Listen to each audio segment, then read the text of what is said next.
Hey mom friends, this is Functional Medicine for Moms, where we look at motherhood through the lens of functional medicine. I'm your host, Kelly Moline, a pharmacist with advanced training in functional medicine.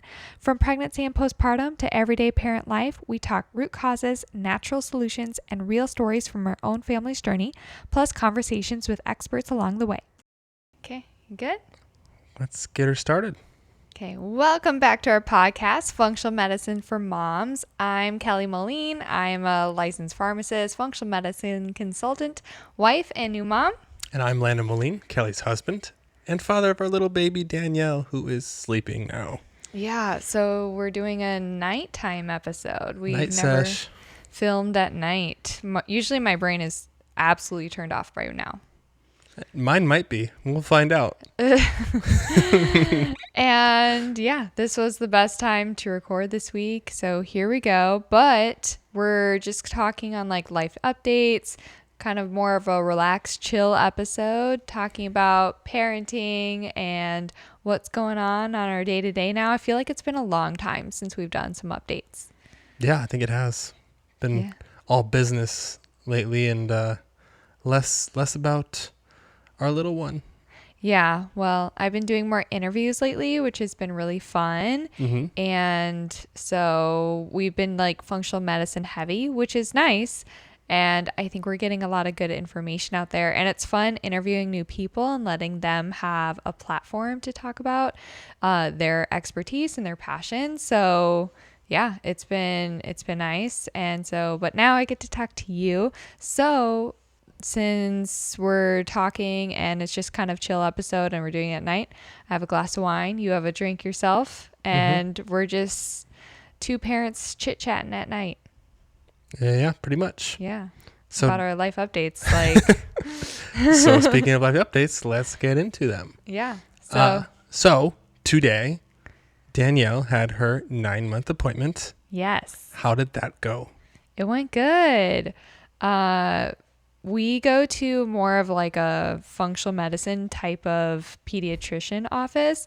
So we drive a little bit farther, but I really like the office. And so they do like functional medicine. They're very, pro-parent, which I'm very pro-parent. So if you want to do vaccines, if you don't want to do vaccines, they support you. And I like that they have like a delayed vaccine schedule. And if you choose to do vaccines, they have a bunch of supplements to help your baby like detox, like the extra stuff that's in there. And they're going to recommend no more than one aluminum containing vaccine at a time, all of that jazz.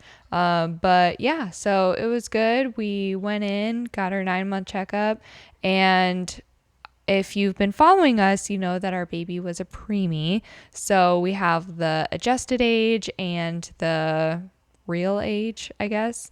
And so we've always been going off of, well, she hit the like real charts, I think month 2, like barely in there, but yeah, she's been 5 to 10 percentile for the past few visits, and now she's the 26th percentile Moving on up. the real charts, not the adjusted charts.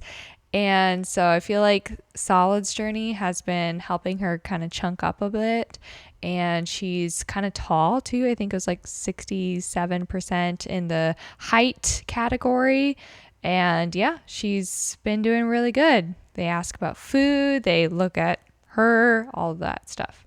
Nice. So at the functional medicine type pediatrician, then you're getting less like pressure to do vaccinations and all that kind of stuff. Yeah, they literally just ask me, Mom, are we doing vaccines today? I give my answer. What's your answer? Do we want to share? So right now we're choosing not to vaccinate. But I've done a lot of research with that. I follow a lot of different physicians who are pro-informed consent, I would say.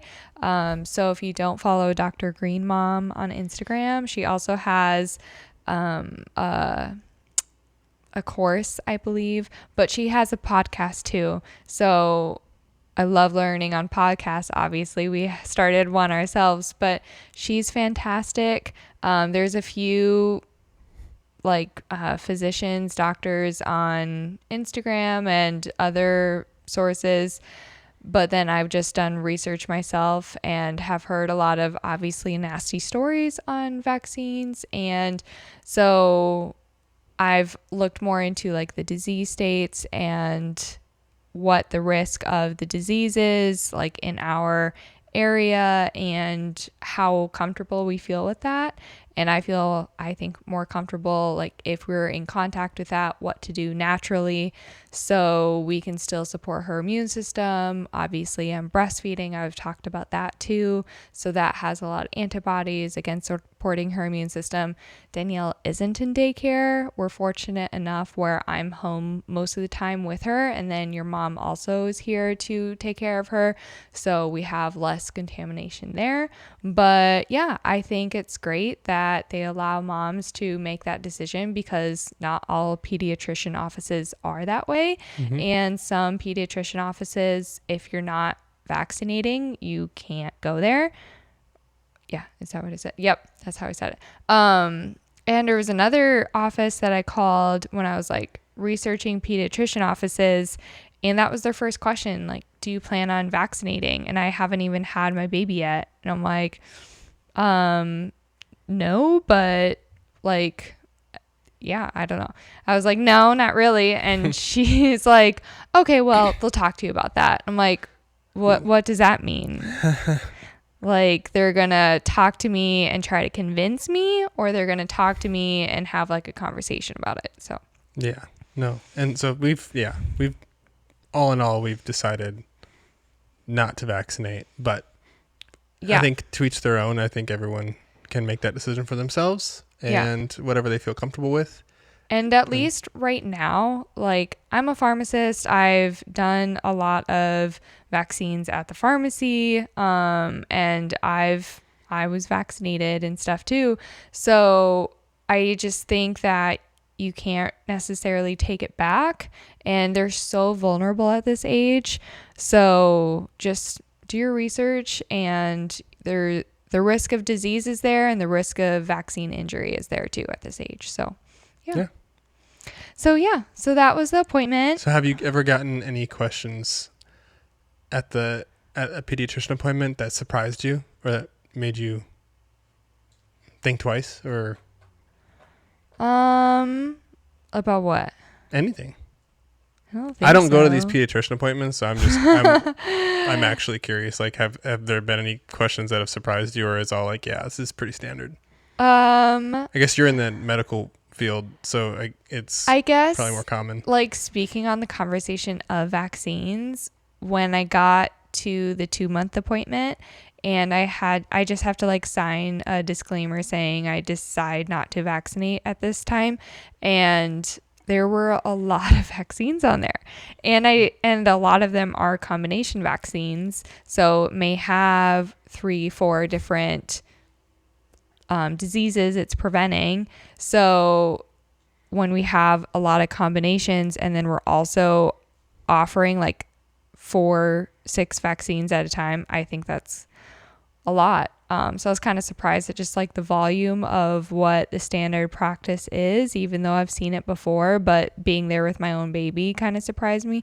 And then just like, I guess at each appointment, they're like, okay, and then next time we're going to be doing this. Like at her 4-month appointment, she's like, okay, next time she might be eating solids, at the 6-month appointment. And each time I'm like, whoa, that's a big change. I can't even imagine life like that, Like at this appointment, she's like, okay, the next one's at 12 months. She's probably going to be taking some steps or walking by then or around then.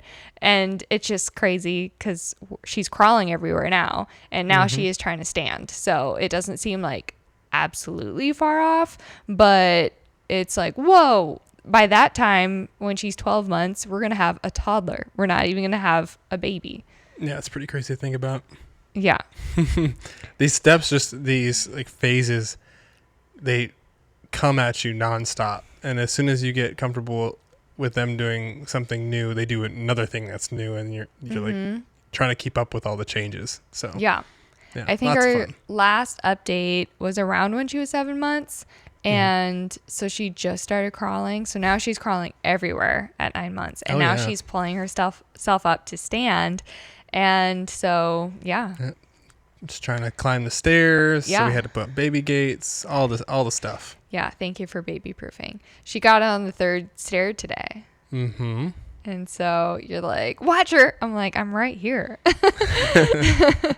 You're like, I don't know if we should teach her how to do stairs at this point. I'm like, well, she's going to learn. Yeah. It's better that I'm here and can catch her and then put the gate up if I'm not watching. But yeah, I just don't want her to, like, we should always have the gate up at this point. Yeah. But I just don't want her to be like, oh, wow, climbing the stairs earlier was fun, and trying to figure out a way to get through that gate so she can climb those stairs again because it was exciting. So that's kind of more my thought process on it. But the intrusive thoughts of parenthood. Yeah, everything is a threat to her safety. Yep. Even like doing bath time now. So we did bath in the sink forever. Like we milked that as long as we could have. I didn't think we were milking it, but then like when we finally got out of the bath, I was like, we probably could have done this earlier.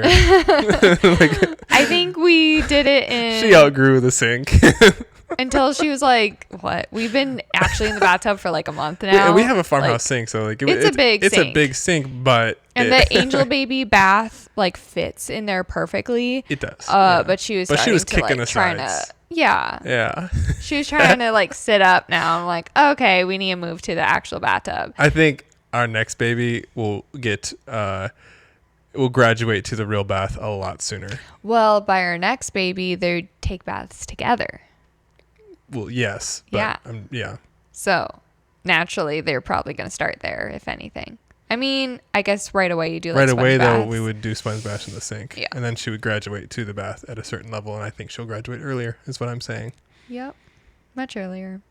Yeah, because I was thinking why we did this thing so long, because I'm like, I don't want to bend over. I just want to get her clean and done. And then we moved to the big bath, and she has so much fun with it.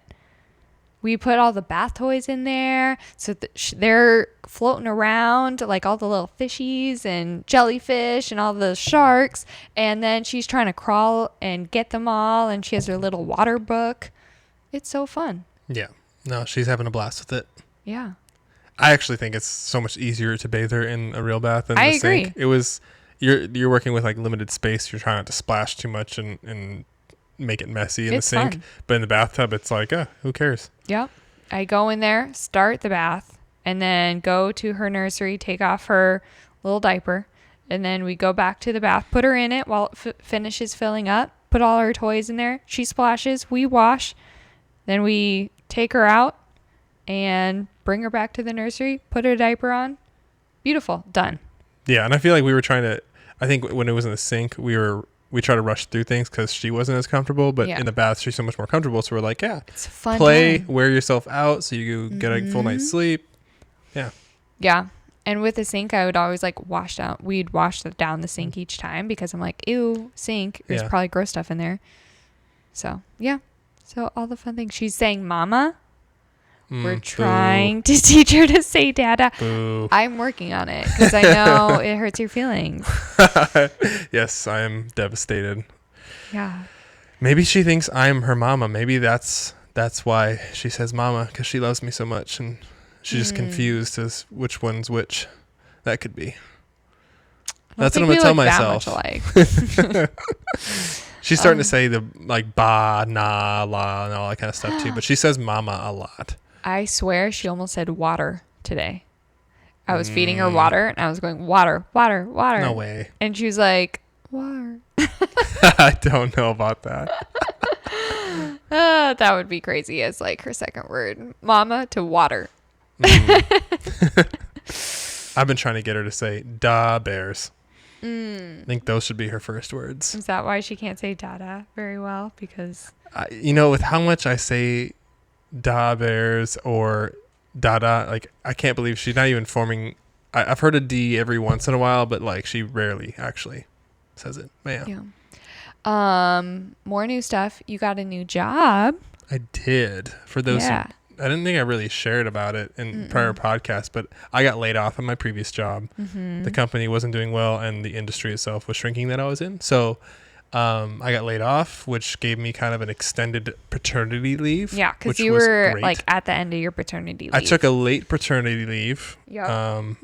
And then, yeah, I got laid off as I was about to go back to my job. And so it kind of worked out to where they gave me a decent package to go look for another job. And so I got an extended paternity leave. And yeah, it was great because you can't really get that time back. So Yeah. it was a blessing. But yeah, now I'm back to work. So it's a whole new dynamic. And it was lots of fun staying home with Danielle. So now I didn't realize how much like I would miss her, but it gives me something to look forward to at work. I look forward to, not that I didn't look forward to coming home before, but now it's just like, oh man, like I want to make it back before she goes to bed so I can like kiss her goodnight or maybe get on some bath time or, all that kind of stuff. So, and it's just like more motivation. But yeah, I think, talking about the job when I was, in previous jobs, I think I prioritized different things a little bit more, like climbing the corporate ladder or, just trying to be the best I can at everything I do and trying to impress like my peers or the people I report to. And I just pour myself into work, which I'm still highly motivated to be the best I can and work hard. But I think my priorities have shifted a little bit to where in this new job, when I was searching for a new job, I was, especially after getting laid off, I was looking for stability for one, because I have a newborn to provide for as well now. So I wanted something that was a stable industry and it's just a stable job or company to work for. But then I also wanted probably a better work to home life balance, so I didn't miss out on a lot. Since Danielle's not going to stay young forever and it's going to go really fast, so I don't want to miss out on too much. So I was looking for something more hybrid and something that would give me that work to home life balance that wasn't so stressful. So yeah. Because when you first started looking, that wasn't the case. When you like started your paternity leave and you were thinking that this could come up, you were kind of still in that mindset of like getting as high as you can, like those kind of things. And then it was like your extended time with Danielle that you were like, whoa, like this is so nice to be able to be with her. And I saw that shift in your mindset, it seemed like too. Yeah, because I mean, I was laid off for a couple months. So I had a month and a half of paternity leave, and then I was laid off for like a month and a half. So I got time and more time I spent with her. It was just crazy. Like we talked about before, like she was hitting milestone after milestone so quickly, and it just puts in perspective like how quick it goes. And so yeah, I just didn't want to miss too much of it. So like that's kind of where I was like, well, being like, trying to chase like the highest job I can get and the most money is just not as important to me anymore, as long as we have enough money to survive on, because you want to be a stay-at-home mom. Like I can look for a job that's going to provide me a good work to home life balance and allow me to be a part of her life and get to not miss out on those moments. So yeah, definitely shifted. And I'm not doing just stay-at-home mom right now, but we can get into that a little bit too.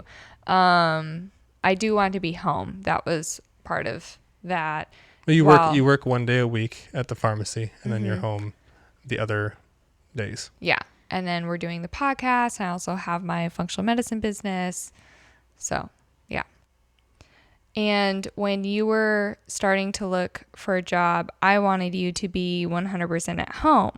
So now that you kind of got the hybrid role, I think that it is a good balance, because I think having you go into the office and being away from the house while I'm home with Danielle, I think is good too. Kind of good space. And then you can come home and you like, you're away from us all day rather than us kind of like in your hair or whatever too. Yeah. I mean, I think it's tough to, I always think that people are typically more productive in an office. It just for reasons of like spontaneous collaboration, especially in the business world, it's easier.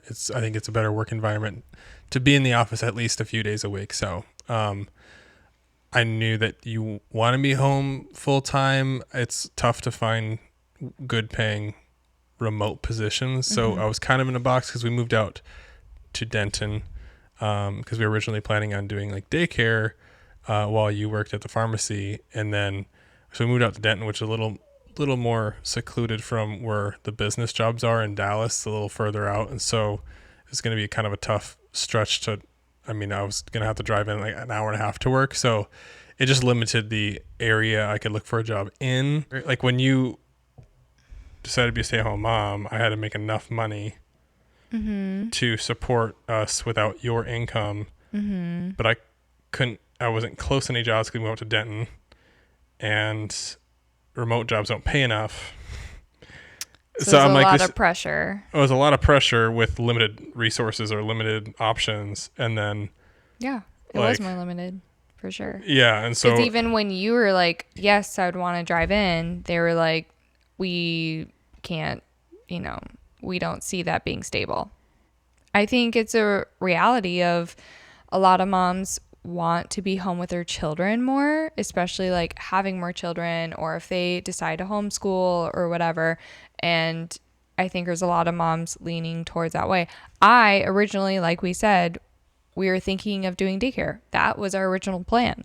And it wasn't until we were pregnant, and then especially when we had our baby, and I'm like, I don't want to go in that much, because we were then thinking of like, okay, maybe we'll have a nanny come in once or twice a week, and I'll work more at the pharmacy. And then we're like, I wanted to be home with my baby. I didn't really want to pay someone to take care of my baby for me when that's what I wanted to do. And so that was kind of me too, saying I'd rather cut some of our money and live a little stricter and tightly with our finances, but be able to like be home with her. And so that added your pressure of needing to make money for the household, for sure. Yeah. So I think that's a reality for a lot of dads. And ultimately the math of you working a few days a week and then having to pay a nanny, it just negated itself. So I'd rather have you home with the baby than the nanny, if it, like, the money you make at the pharmacy would just go straight to the nanny anyway. Yeah. As a pharmacist, I'm still going to make more than the nanny, but I still, like, those extra dollars to me didn't make us happier as a household to pay a nanny to come in. And it was hard to justify. Like the small amount extra we would make after paying the nanny was not worth like the time that Danielle would have to spend away from her mom. So so we weighed those options and decided on what we decided on. But so and so I don't know where we were going with that. I was just I'm kind of lost right now. Yeah, we kind of got sidetracked. But just the different family dynamic. I think there is added pressure for dads to make a good income because you have different motivations. Or moms if the dad's a stay-at-home dad. For sure. But I feel like for a long time we've been kind of butting heads against gender roles, and I'm not saying us specifically, but in our society. And now I think being in the mom role, I'm like, actually the dream is to be home with my baby. And I spent a long time getting my doctorate and fighting for this career, which I do not regret, because I ended up finding pharmacy, which I can help people, and then especially in the functional medicine realm. But yeah, I like where I ended up, and I think I kind of found the unicorn position, because you don't necessarily have a lot of pharmacists doing functional medicine for sure, and trying to get people off of prescription medications and leaning more towards that natural health. But I think like being home with your baby and just raising your children, as a family is different than like what I looked at it growing up, Yeah. or I guess what like society is kind of showing us differently. Yeah, I think we've been blessed with the ability to have you be a stay-at-home mom and do that stuff while building the business and still doing functional medicine and and still going into the pharmacy and working 1 day a week. I think we've been blessed to have the opportunity to be able to have you stay at home with her, because not everyone gets that opportunity. So because things just continue to get more and more expensive. So yeah, I think we've been blessed with the way it worked out, and I'm happy with the choices we made. So Yeah. And yep, God's blessings. And it's a dream. It really is. Like being able to be with her and then every time I go to the pharmacy, which is great, don't get me wrong, but every day after the pharmacy, I'm like, oh, I love spending the day with my baby. Okay. So yeah, you have a new job, you're hybrid. It's fantastic. I think, yeah, it's good. As much as I wanted you home and I love you so much, babe, I think it's good that we have some space throughout the week too, and you're going into the office and me and Danielle can be productive, or I'm more productive when you're gone because I love chit-chatting with you when you're here. So, yeah. which makes me less productive at work. We're both less productive then when you're home. Yeah. Because I see you, I'm like, hey. No, I think you seem to appreciate me more going back to work now too than you did when I was just like constantly around. I think your just patience with me is like worth it, and you're like, okay, I've had enough of you. Okay, so I saw a creator actually too who she did really well on Instagram, I presume. And so they like got this house. Her husband quit his job, and like they're both at home, and she was making this money from creating, and she said like they did that for a few years and they ended up being miserable from it because he didn't have a purpose, and he was like around the house or whatever, but he didn't have that motivation, and she felt a lot of this added pressure from being the sole care or the sole income for their family and being like the mom to do that. So I think it is good that we like both have our purposes in that, because I think like if you're home with Danielle by yourself, you do like you feel that purpose of you have to do everything for her. But when it's you and me, I'm the food, I'm a lot of it. I'm the one who like can put her down to sleep easier because again, I nurse her to sleep a lot too. So I think like having those roles is somewhat good because it both gives us purpose. And when you're here, I know I'm rambling, but when you're here and I'm here and like, middle of the night, let's say she's getting up 3 times a night and I'm like, oh, Landon gets to sleep. And, we've talked about this, how it almost feels like resentful, even though I know that I'm going to do it a lot easier. And you've tried to step in and help with that. And she just like won't go to sleep without me. So I think we've talked about before how you don't want to lose yourself in motherhood. And I just think that still working at the pharmacy 1 day a week, while my mom watches her, and then being able to still see people for functional medicine and, build that business as well, has allowed you to like maintain your like work identity, while also being a mother. And so you're not just, I guess, siloed in motherhood and only doing that. And like, it doesn't feel like you're just isolated in that world. And I think that's kind of you've been able to have like the best of both worlds a little bit. I do think I have the best of both worlds. Yes. So that's kind of, I think that's the nice part about what you're doing right now is.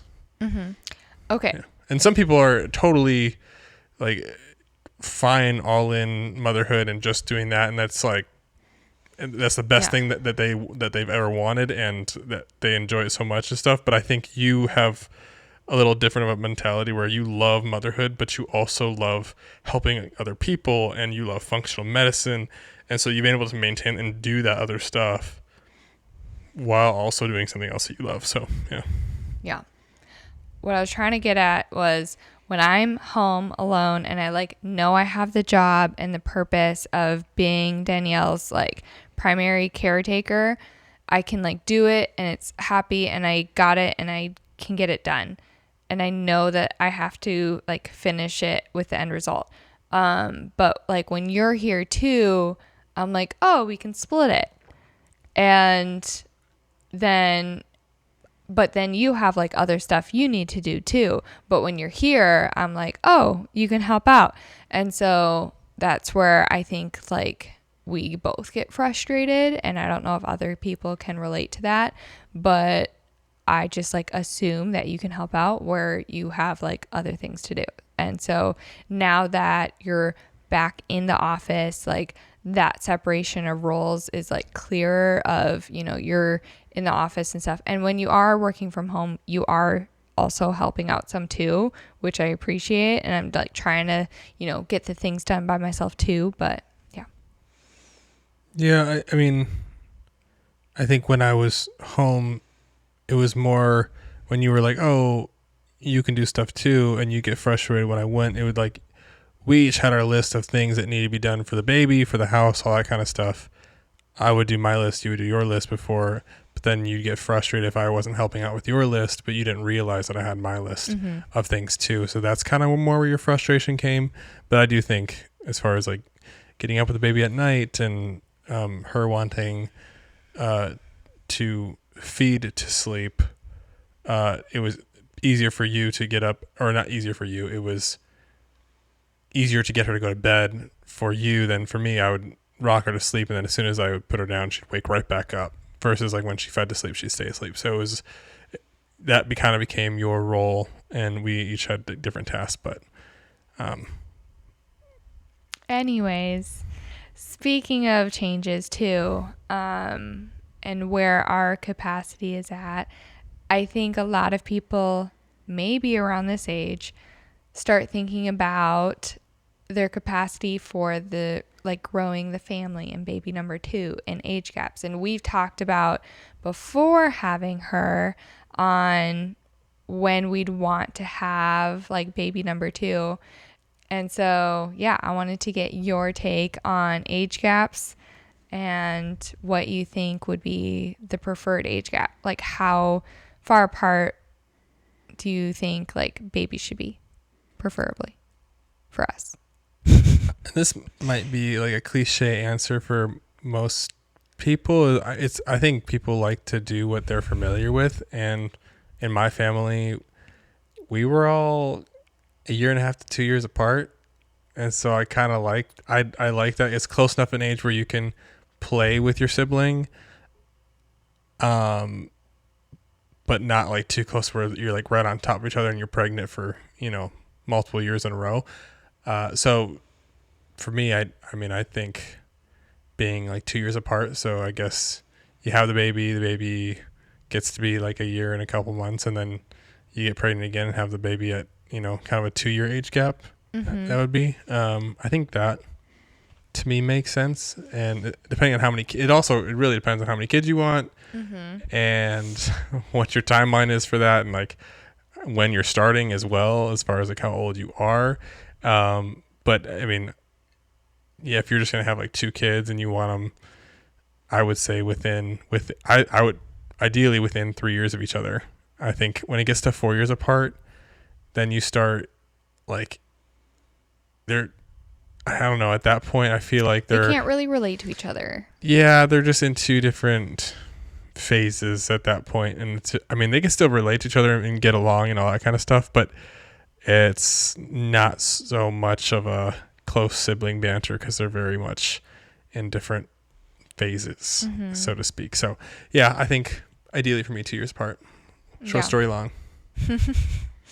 Yeah. Well, so when we were pregnant, so my pregnancy was pretty good. I think I loved being pregnant. From our first pregnancy, the short duration that was, and this pregnancy, and we had a little bit of complications here and there. But I really like loved being pregnant, and it's still hard. Like, you're tired all the time. Thank goodness I never had any nausea, but it was mostly the fatigue. But I really do love being pregnant. So when I was pregnant, I was like, oh, I could have lots of these. This is fantastic. I can do this. Because so, like, growing up, I always thought, like, oh, you have to be pregnant for this amount of months. You know, you can't have any alcohol for this amount of months. Like, it was going to be that big of a deal. It wasn't that big of a deal. I stopped drinking a lot way before that. I rarely drink now. And so this glass of wine is like one of not very many, right? But I say all that to say, and then postpartum hit, and that was, whoa, that was a lot. Granted, we also started in the NICU, so that was a big adjustment, and we had a lot going on there. So if we had a lot of babies end up in the NICU, like, I don't know if I could handle the emotional trauma of all of that, but I say, like, I want 2 babies or 4 babies. I don't want an odd number. You have always said you want an even number. I think it goes well. Everyone has a playmate, right? Everyone has their travel buddy. I can't imagine having 4 kids. I mean, my parents did it. We had 5. I can't imagine 4. It seems like a lot. Oh, okay. I was like, where are you going with this? It just seems like a lot of work. Yeah. Well, okay. So now that we've done the postpartum and we've done, she's 9 months, it very much is like a marathon throughout it all. So, like, starting all over, I'm like, whoa. Yeah, I feel like more leaning towards the 2, but if we have 3, then we may have to go for the 4th. If we have like an oopsie baby for a 3rd. Well, they're all blessings, and yeah, oopsie baby doesn't mean it's not a blessing. Hey, oopsie baby. We could still want the 3rd and 4th eventually, but yeah, as we get older, we have to start making decisions too. Yeah, no, 2 right now seems like enough. Like, yeah, like that would be happy. I would love to have a boy and a girl, but if the next one's a girl, do you try for a 3rd? I feel like whenever there's 2 girls and you try for a 3rd, like for a boy, it ends up being another girl and you have 3 girls. Yeah. Well, we know the girl game now. So, yeah, like, I'm fine with it. Yeah. Now having a boy, I'm like, what is that like? Because my girl is so delicate and precious that a boy would just be crazy in here. I also feel like Danielle has been very chill and very sweet, and I say easier than I expected, and I feel like it's all false advertising for the second one. The second one is just going to be a terror. So I think at this time frame too, like the 9 to 12 months, it's like such a fun time with your little one. Yeah, I've heard it's a sweet spot. That's when people are like, oh, we should have the second or the next baby, because Thank God this designed is it like that so way. fun. It's like, isn't this great? Yeah. You should have another one. You should have another. But dun, dun, dun, the next one's just crazy. Bouncing off the walls. Yeah. So that would be fun. But okay. So I've seen a lot on social media, people commenting what the good age gap is. And so, like, some people want 2 under 2. And so that would mean, getting pregnant. 2 under 2. Yeah. So you have to get pregnant like right after to like 1 year, like a little over 1 year. Yeah. So you're having the second baby before the second one, or before the first one turns 2, right? So I've heard that is like so hard, but I've also heard it's very worth it. Why? Why is it hard? Because you're constantly just chasing these 2 little things around, and they're not like, the almost 2-year-old isn't really independent yet. They're still in diapers. There's a lot going on for that age, and they're not like getting logic, you can't really like, talk to them about certain things. So they're testing their boundaries for sure. And then you have a newborn. So that's like really tough. I've heard the sweet spot is 2.5 to 3 is like at 2.5 is a whole different ball game than 2. Well, okay, so you're saying like getting pregnant when Danielle is like 1.5, or like Something 1 like that. and Yeah. 7 months. Yeah. Something like that. Okay. But yeah, but also 2 under 2, if that happened, it would also be a blessing. So, Well, I feel like it's just with, I think getting pregnant is not always as easy as like I used to think it was. right. So if you're thinking you want to get pregnant at 1 year, 7 months of your firstborn, So specific. Yeah. then you might as well just try to start trying at like a year and a half, because you really don't know when you're actually going to get pregnant. And it can be harder than And I don't think thought. So 2.5 is like a hard cut off specifically too. And every kid is different, obviously. But yeah, it's definitely like we had our fair share of taking quite a bit of time, longer than we thought, to have Danielle. So especially when you throw a miscarriage in the mix as well. So yeah, I don't think it's something that you can necessarily plan. And if we happen to get pregnant quite earlier, then maybe we should just have 4. There you go. Well, then at least if they're closer together at the beginning, then you can go, okay, is this realistic for us to have 3 or 4? Yeah. And so if you wait until like a few years and you're getting older and older, then you have to decide, okay, like, is this responsible? Is this like, still feasible if we have a third to have a fourth in this timeline, all that kind of stuff. So like, I guess the earlier to me is like the better. And so I think there's like the train of thought of let's just get them all done out of the way and be in this like hard time all together, and everyone's in diapers all at the same time, and that's okay. And then there's like the train of thought of like spacing it out, and you're like potty training one, and one is potty trained by the time you have the newborn, and then the 3-year-old can they like want to help out more rather than you having like 2 babies to take care of. Now the 3-year-old can help with the baby a little bit with age appropriate tasks or whatever.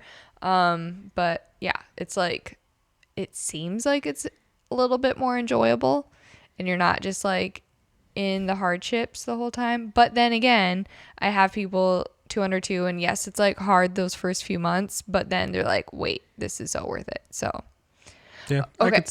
I could see either way. But then there's like the functional medicine side. So this is how I'm tying it in with functional medicine. Here we go. So there's a lot of nutrient depletion though that comes with pregnancy, birth, and postpartum, right? And breastfeeding. Like breastfeeding, yeah. Yeah.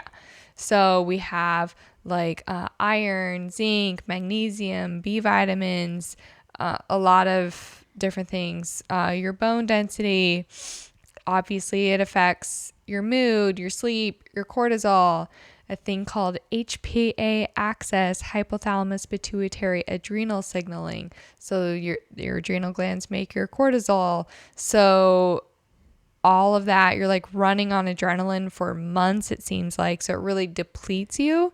And so in a functional medicine standpoint, your births should be 18 to 24 months apart. So 1.5 to 2 years apart, which is what you're saying.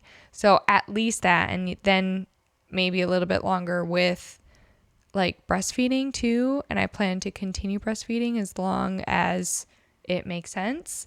But yeah. So like having them super close together, like having like 2 under 1, it seems like, the Irish twins can be really hard for your body too.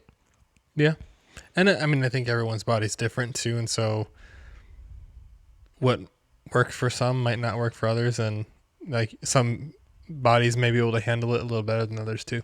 Yeah. So I guess it's like kind of listening to your body. And I don't know. I like to think that God made our bodies to where if it was unsafe for your body to get pregnant, like it wouldn't, or if it like wasn't ready for it, or it couldn't handle the like nutrient depletion, then I would hope that like your body couldn't get pregnant at that point. But I don't know. Yeah. Maybe God was like, that's up to you to be responsible with. I don't know. A little bit. I mean, okay, so like breastfeeding can inhibit your period from coming back, right? And Yeah, so like it's by design. yeah, so your body's like, we can't do more than one thing right now. Mm-hmm. So yes, but then some people, their period comes back right away, or they get pregnant before even getting their period back because you're going to ovulate before your first period. Yeah. So if you happen to get pregnant during that first ovulation period before your first period, then yeah, you can be pregnant without even getting your period at all. So Yep, happened to my friends. so yeah, there's but it can increase the risk of complications in the pregnancy, in the birth, in the child by getting pregnant quicker when you have that nutrient depletion. Good to know.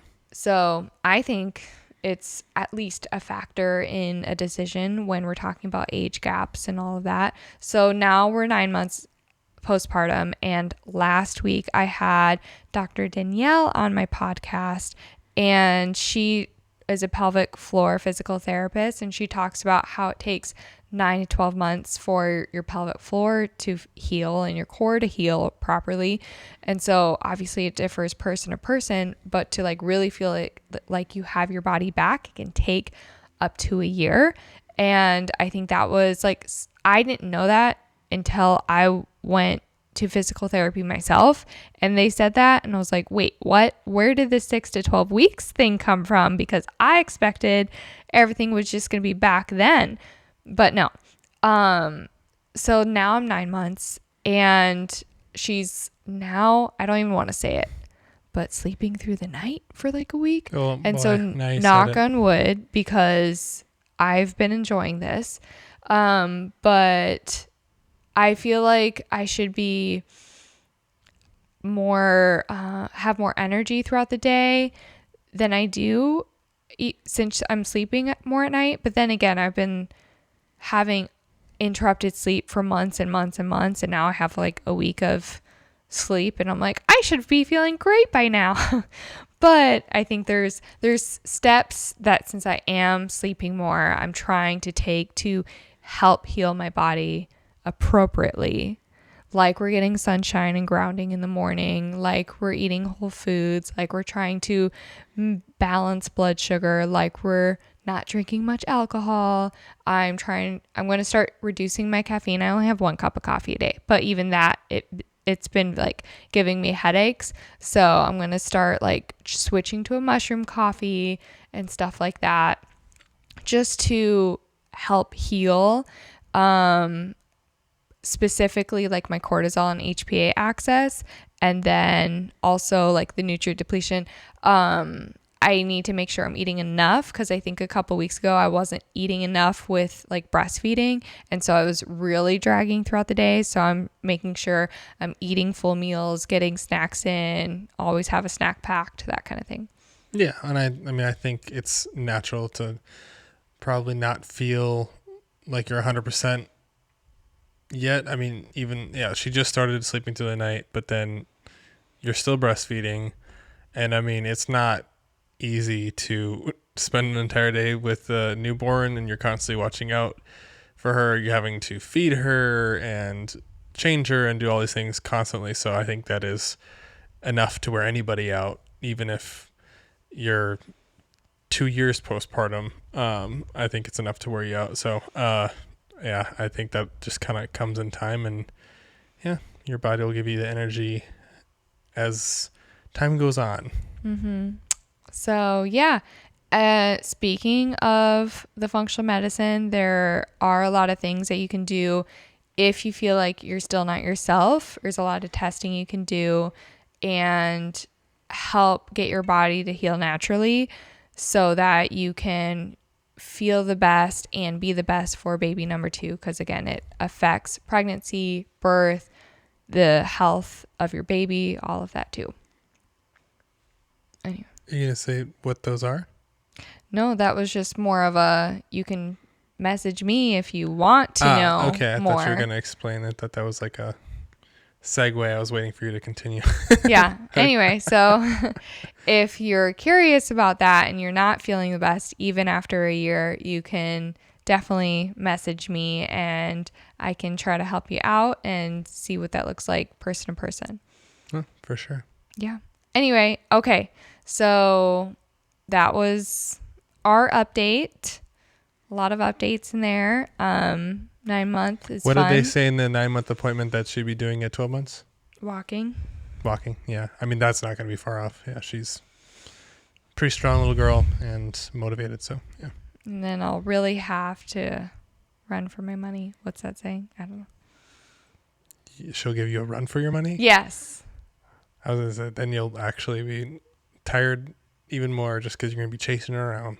Yep. That girl's going to go. I know. I'm like, where do you have to be? Why are we crawling everywhere? Why are we trying to crawl the stairs? And she knows exactly like what she wants and where she wants to get to. Like, she's very deliberate with what she does, and she's very curious. So I love her so much. I feel like everyone says that, but it's like, no, she's always on the go. She's always trying to get into something. So. Mm-hmm. And then I like spend all this time to get her down for a nap or get her down to bed. And then I look at the monitor and I'm like, I could just stare at this, even though I spent so long trying to get you to sleep. And now I just want to stare at you. Yeah, because she's a perfect little angel baby. And get nothing else done, which is fine. Okay, Landon, wrap it up with a dad joke. All right. Where do you take someone that's been injured in a peekaboo accident? She loves peekaboo. Okay. Where do you take someone that's been injured in a peekaboo accident? The ambulance. The ICU. Like it. Yeah, Yep. That's a good one. Thanks so much for listening to my podcast, Functional Medicine for Moms. If you enjoyed today's episode, make sure to subscribe so you never miss one, leave a quick 5-star review, and share it with your mom friends who love it too. I'm Kelly with a background as a pharmacist and training in functional medicine. I help women move past fatigue, brain fog, gut issues, and hormone struggles so they can thrive in everyday life or prepare for a healthy pregnancy. Through lab testing, personalized supplements, and functional medicine coaching, I help you feel better, faster, naturally. Want to connect more? Head over to molinmethod.com or come hang out with me on Instagram and YouTube at Functional Medicine for Moms. On my site, you can order professional grade supplements at my discount or book a free discovery call if you'd like to see how we can work together on your health. This podcast is for educational purposes only and not medical advice. Always talk to your provider before making changes to your health plan. And remember, healthy moms raise healthy families. Catch you next time. New episodes released every Wednesday.